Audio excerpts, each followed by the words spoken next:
that was the solo from Harry Styles' Adore You off of his Fine Line record. We're going to be going over that solo step by step for you guys, and I'm going to break it down into 3 distinct parts you can use to practice on and then string them all together at the end. But first things first, we're going to be using the key of C minor pentatonic exclusively in this solo, and it's going to be that standard position E shape you know and love. Now this part will start off with that iconic double stop bend. We're going to be playing 8 on the B string and 10 on the G string, and we're going to be bending up that G string up to pitch. And the goal with the double stop bend is to get them as close to unison as possible. You're going to want to practice that hardcore.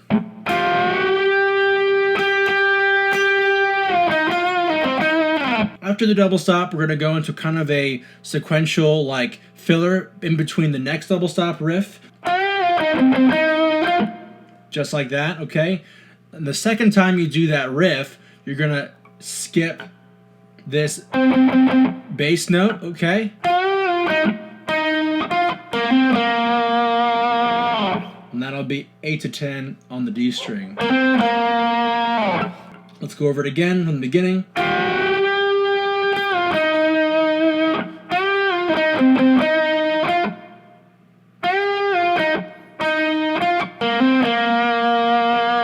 After this, we're going to go into a hammer-on sequence. And that'll be the end of the first section, okay? Double stop bend.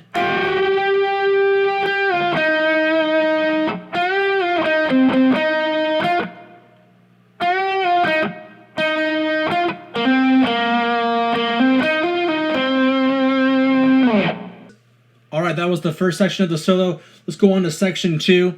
It's going to change the pattern a little bit, but we're still going to start off with that double stop bend.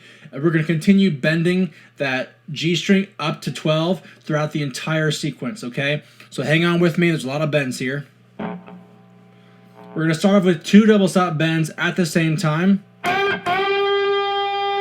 Just like that. Remember, you're going to want to keep that G string and that B string at the same pitch. We're going to bend back down and do a sequence afterward. It's going to be...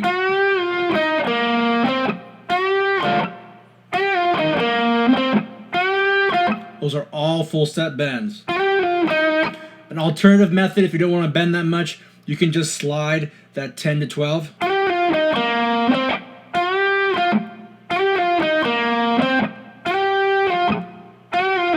I like to bend a little bit more than the slide, but that is up to you guys and your comfort level.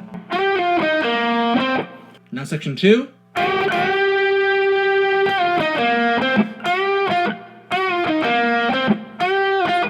And now for section 3 is going to be a run at the end of the section 2. It'll go right into it. You'll find that you'll want to practice this section 3 run as you finish up your section 2. It just goes right into it really well. It'll be tough to make that happen just on that run alone. We'll start off that last full bend of section 2 and go right into that run for you guys. So to start off section 3, we want to walk in on that last full bend of section 2.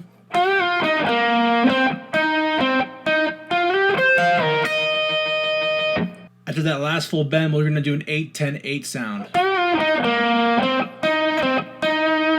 Okay? We'll only do that once. And then we're going to 10 slide into 12.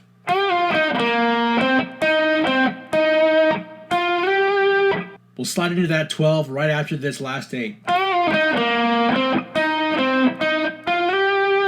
Just like that, okay? And then when you slide from 10 to 12,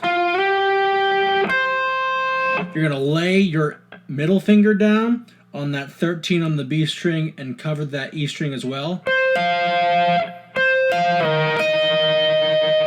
And the trick is you want it to sound 13 on that B string, then 13 on the E string, and then you want to hear that slide down to the 11 on the B string, then hear that 11 on the E string.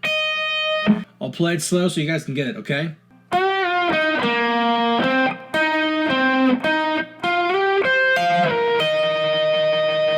Just like that, okay? All together on section 2, okay?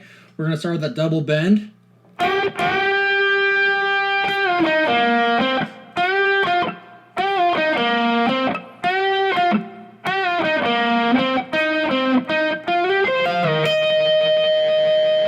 just like that. Alright, so now we'll talk about some tips and tricks on how to make this solo the best that you can. Honestly, those double stops are going to be the worst thing. It's going to make your hands super numb. Even just woodshedding this whole song for this solo, it is like ruining my calluses right now. So do not be a fool like me and play with 10s.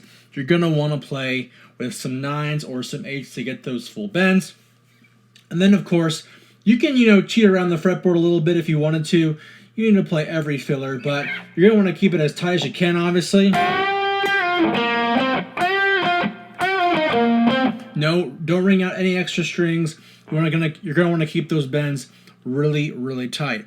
And then, of course, I would say when you're trying to get pitch down for a double stop bend, what I'd recommend is you want to kind of use your index and your ring finger. You kind of want to brace like this part of your hand up to the neck to give your index a place to like brace, and then it also lets you get your ring finger to be a little more mobile up the neck. So if you guys are bracing your hand with this part of your hand, it's going to make this note more steady. It's going to give this finger freedom along with your middle finger to give you some strength to finish that bend. When you're double stop bending up the full step, you can have it slightly out of tune, because that'll bring a little bit of like grit and body to your double stop bend. If you go completely strict with trying to find same pitch, it's not going to have the same body as Harry Styles' music. So you have to be in the pitch realm of the double stop bend according to Harry Styles, but you don't have to be super strict that you lose out on some of that body from the actual bend. That's plenty of it. Some I recommend while practicing that last section. It's a really tough thing to do on the fly, especially at tempo. So you're going to be pretty tensed up playing the C minor pentatonic shapes and doing all these double stops. Your hand will be cramped. It's super important that when you hit this part of the song, that your hand is very, very loose. You want your hand to be nice and flexible. So be cognizant that when you're doing these double stop bends and you're going down through all these riffs, that when you get to that part, you're very, very smooth. Take a light touch to your fretboard. It'll give you a whole lot more accuracy and stability if your hand is smooth throughout and you're relaxed when you finally reach that part in the solo. Guys, thank you so much for watching my video on Harry Styles' Adore You, the solo. If you liked it, please consider subscribing. I make videos 3 times a week. It's a passion of mine, and hopefully you guys will like it and subscribe. Let me know in the comments below what you thought of the solo. It's definitely not an easy solo, although it's in a pattern we all know and love. Take your time, get those double stops. They are probably the most important part of nailing that solo down. Nothing is worse than a sharp sounding double stop. You could probably hear some variants in my own portion of the solo as well. But I'm telling you what, getting those double stops down, getting that nice riff at the very end, it puts icing on the cake, and definitely worth investing in for some amount of time. Go enjoy the solo. Hope you guys enjoyed it. Have a great Memorial Day, and we'll see you guys next time on the channel.